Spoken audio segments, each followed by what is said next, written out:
테클린의 소아물리치료 제2장 아동의 정상적인 운동 발달 바로 서기 발달 진행 지지하여 서기 신생아 시기에 세우면 아기는 다리로 지탱한다. 아기의 다리는 동시수축으로 뻣뻣하게 보이고 지지 면적은 매우 좁고 발은 회외되어 있다. 머리는 조절할 수 없고 턱이 가슴에 얹혀져 있고 목은 굴곡되어 있다. 잡아서 세우는 동안 앞으로 아기를 약간 경사지게 하면 자동 보행이란 반사적 보행 형태가 나온다. 2개월 마지막쯤 대부분의 아기에서는 자동 보행이 사라진다. 초기의 발달학자들은 자동 보행이 나타나지 않는 것을 단순히 CNS의 성숙 때문이라고 보았다.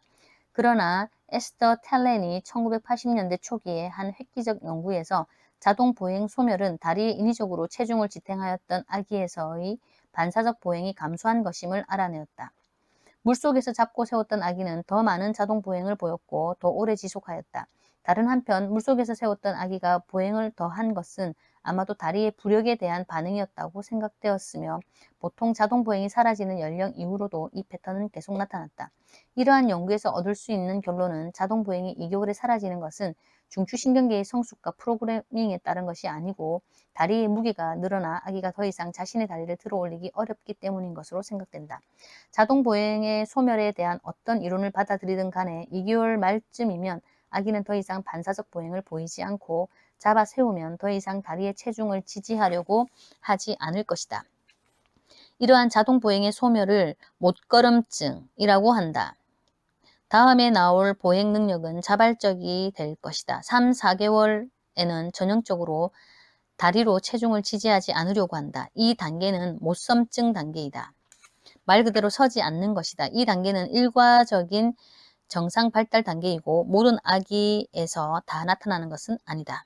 생후 첫 4개월의 모든 자세에서 머리의 조절이 발달하고 목의 항중력, 신전근과 굴곡근의 조절과 균형이 향상된다. 5개월까지는 아기가 머리를 공간에서 잘 가누고 지지해서 세우면 자발적으로 다리로 지탱하기 시작한다. 이러한 발달 지표에서 보는 자세의 특징은 고관절에서의 중등도의 외전, 굴곡, 그리고 외전, 무릎은 굴곡, 발은 회내된 자세이다. 이 5개월 된 아기의 자세는 7개월에 좀 더 강화되는데 이때는 아기가 전신의 체중을 다리로 지탱하는 시기이다.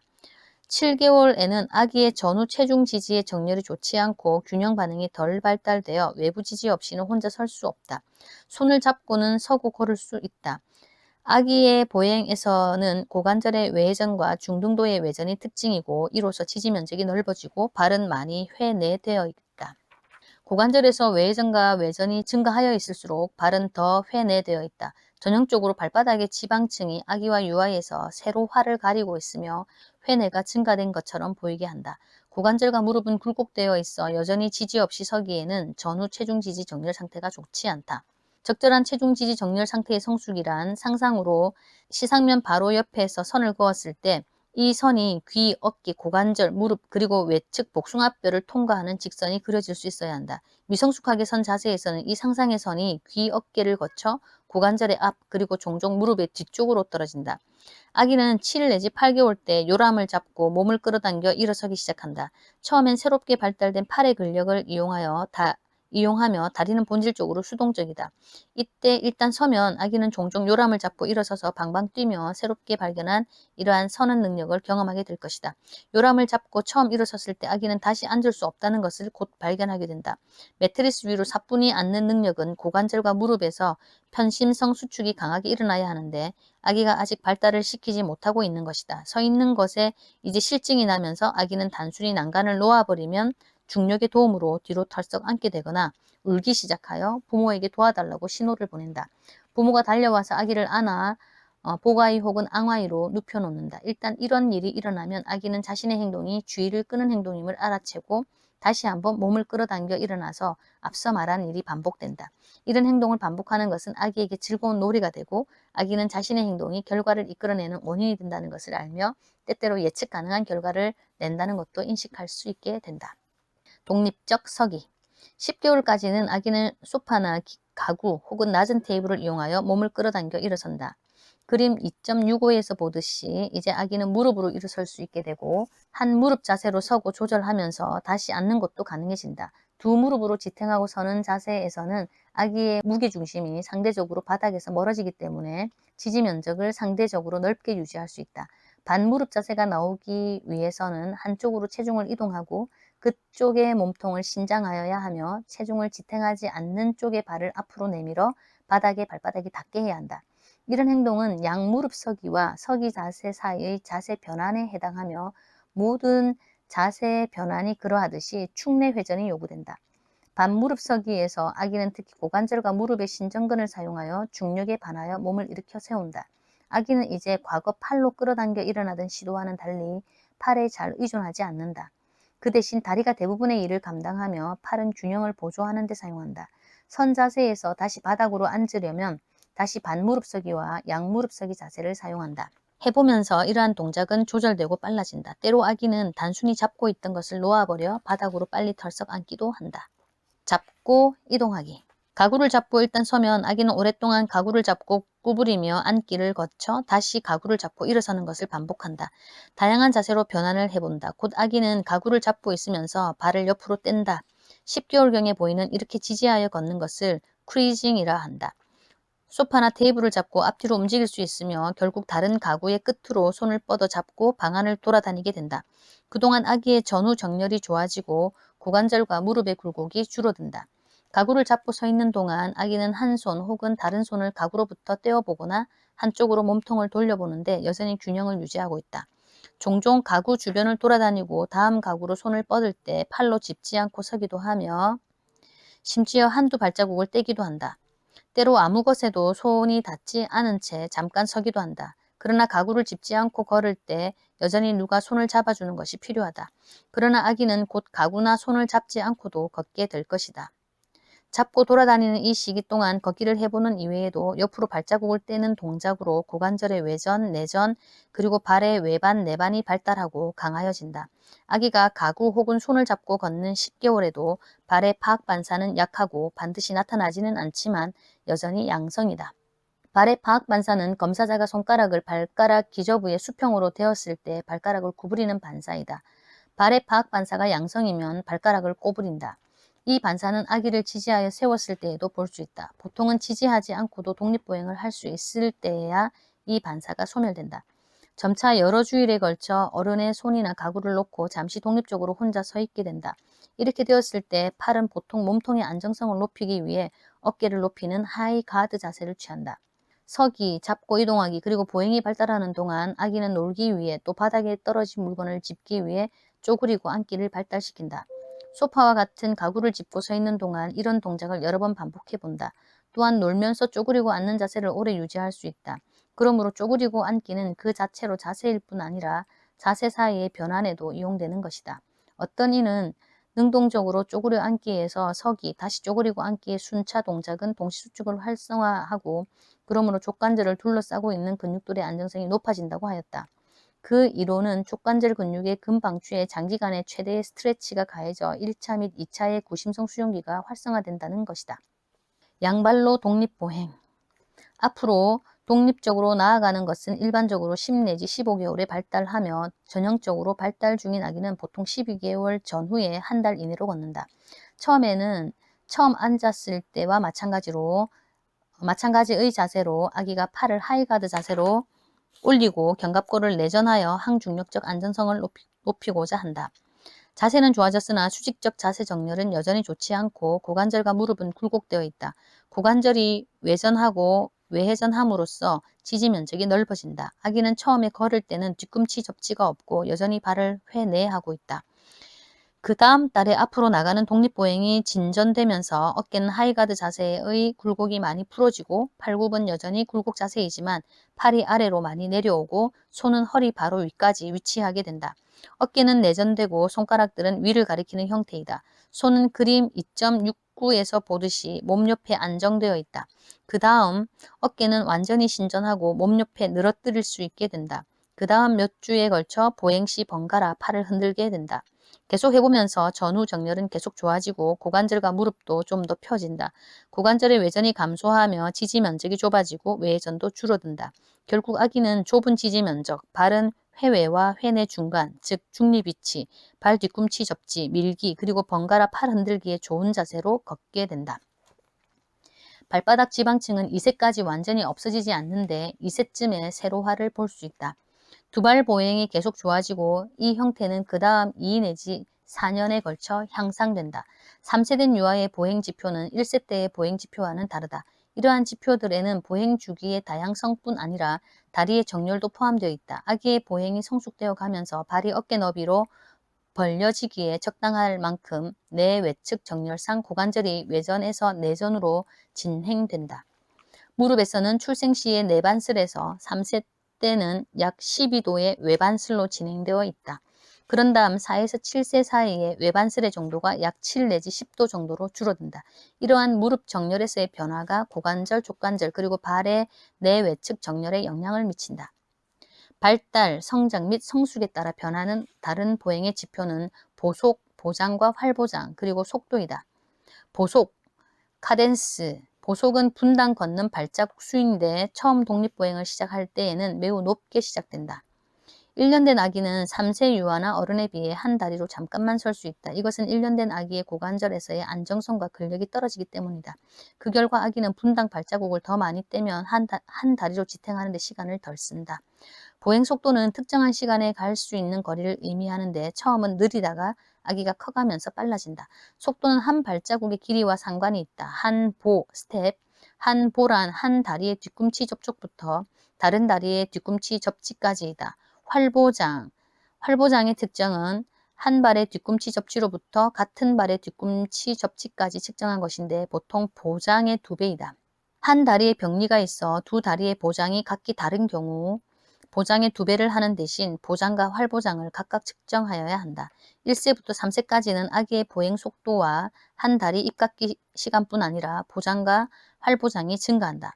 근력과 균형 능력이 좋아지면서 한 다리로 체중을 지지하는 시간이 증가한다. 보장 그리고 혹은 활보장, 그 결과의 보행 속도는 아기 다리의 길이가 계속 성장하면서 증가되는데 3세 이후에도 계속 증가한다. 한편 3세 때의 보행이 성인과 견주어지는 보행 지표를 나타낸다고 생각된다. 1세에서 3세까지의 다양한 보행 지표는 표 2.5에서 볼 수 있다. 유아가 빠르게 걸을 때라도 부모는 아이가 뛴다고 종종 주장할 것이다. 실제로 뛴다는 것과 걷는다와 달리 동시에 두 발이 땅에서 떨어지는 상태라야 한다. 걷는다는 것은 한 발이 땅에서 떨어져 있을 때는 반드시 다른 발은 땅에 닿아 있는 상태를 말한다. 계단 오르기. 계단은 우리가 상상할 수 있듯이 유아에게 어려운 도전이다. 전형적 계단은 높이가 약 7 내지 8인치, 약 20cm이다.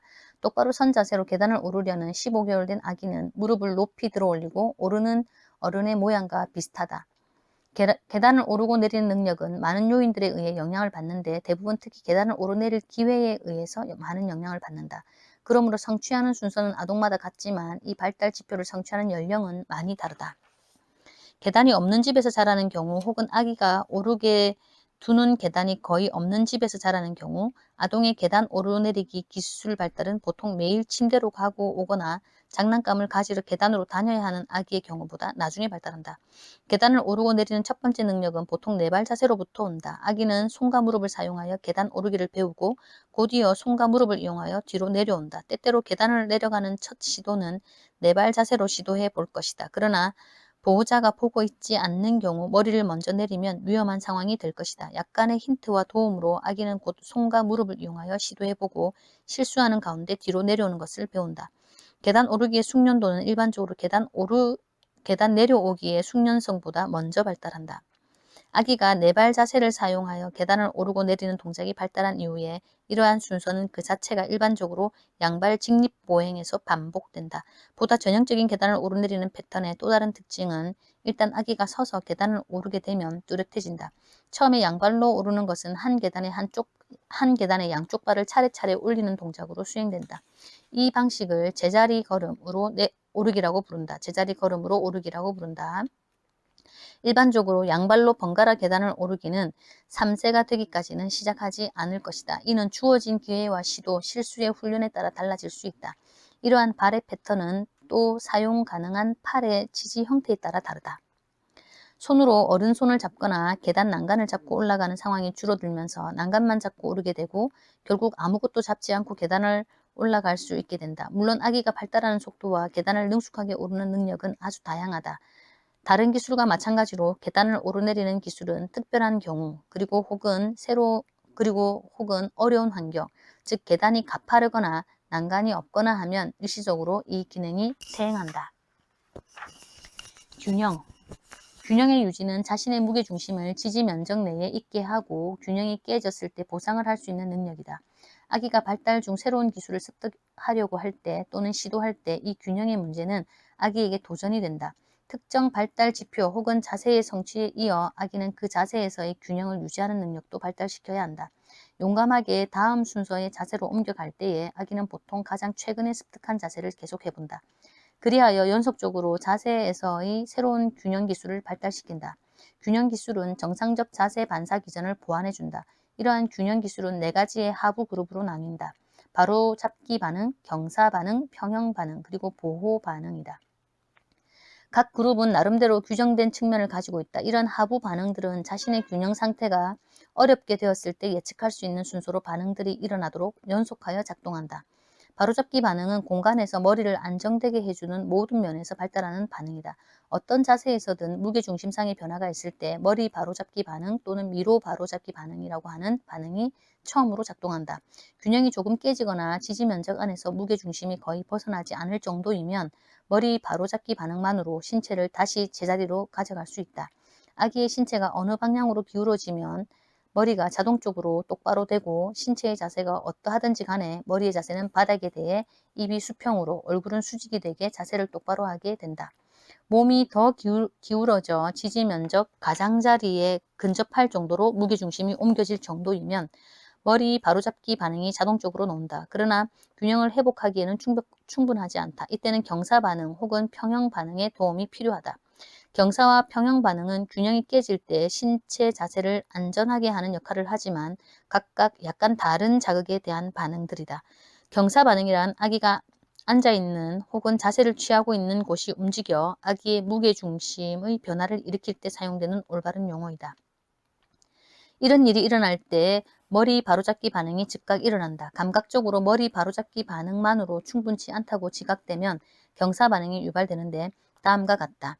균형 보드 위에 있을 때, 공 위 혹은 다른 움직이는 바닥에 있을 때 만일 아기가 왼쪽으로 너무 기울어져 경사 반응을 유발할 정도가 되면 우측으로 몸을 측 굴곡하는 반응이 나온다. 뒤에서 이것을 보면 아기가 경사진 쪽으로부터 멀어지는 방향으로 나타나는 척추 커브를 볼 수 있다. 커브진 척추의 오목면은 우측이고 아기를 민 방향과 반대측, 볼록면은 좌측에 있다. 이렇게 하면 무게중심을 지지 면적 중앙 쪽으로 돌아오게 해주는 것이다. 자극과 반응이 충분히 강하면 팔, 다리도 반응한다. 이 경우 무게중심을 다시 한번 지지 면적 중앙으로 오게끔 하려는 시도로서 우측 어깨와 고관절을 외전한다. 평형 반응이란 경사 반응과 같은데 움직이는 바닥이 아닌 고정된 바닥에서 아기 몸에 직접 가해지는 방해되는 자극이다. 경사 반응과 평형 반응은 각각의 그 자세에서의 안정성이 발달한 다음에 곧이어 발달하는 반응으로 아기가 그 다음에 더 고차원의 자세를 경험하고 활동을 시작하는 동안 발달한다. 균형 반응의 마지막 형태는 보호 반응이다. 정상 발달인 경우 보호 반응은 지지 면적 경계를 넘어 무게중심이 밀렸을 때 균형을 다시 회복하는 데 필요하다. 이런 일이 일어날 때 머리 바로잡기 반응과 경사 평형 반응은 유발되지만 조절의 회복에는 불충분하다. 자동적으로 아기는 손과 발을 뻗음으로써 필연적 넘어짐으로부터 자신을 보호한다. 이러한 동작의 효과는 바깥쪽으로 지지 면적의 외연을 확대하는 데 있다.